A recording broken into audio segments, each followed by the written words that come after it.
We're still talking to big names. Very happy to have Mike Florio from ProFootballTalk.com and the Doghouse with the Two Line Stews. The weather being as deplorable as it is right now in Dallas. Ice, wind, cold, people not hanging out outside at all. Do you think this will affect future Super Bowl sites when it comes to the National Football League? Well, I think that cold weather sites have a shot to do it as a one-time thing. Indianapolis next year, it's part of the trade-off for getting a new stadium.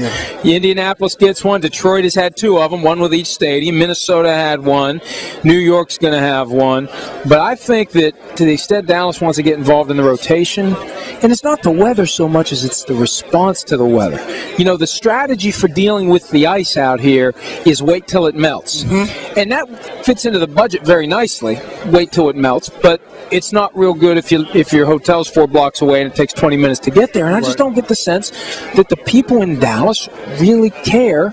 Give us the names of the guys you think are going to get in this year's Hall of Fame. Well, I think that of the running backs, it's going to be hard for 2 to get in this year.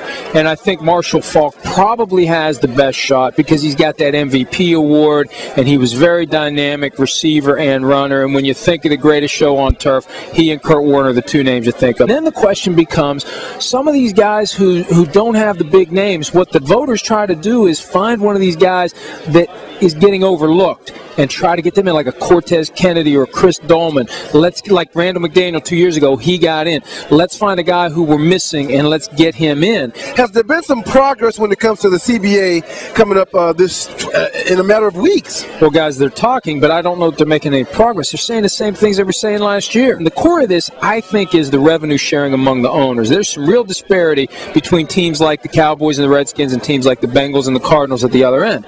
And instead of fighting among themselves, I think their strategy is if we can get $1 billion a year back from the players on top of what we already take off the top, we don't have to worry about fighting about revenue sharing. And for whatever reason, the players aren't standing up saying, this is why you guys are doing this. There is no justification for this. You're making plenty of money. We're making plenty of money. But let's call it what it is. It's a fight among the owners over revenue sharing. And I think if they could do that, then maybe they drive a wedge between the owners.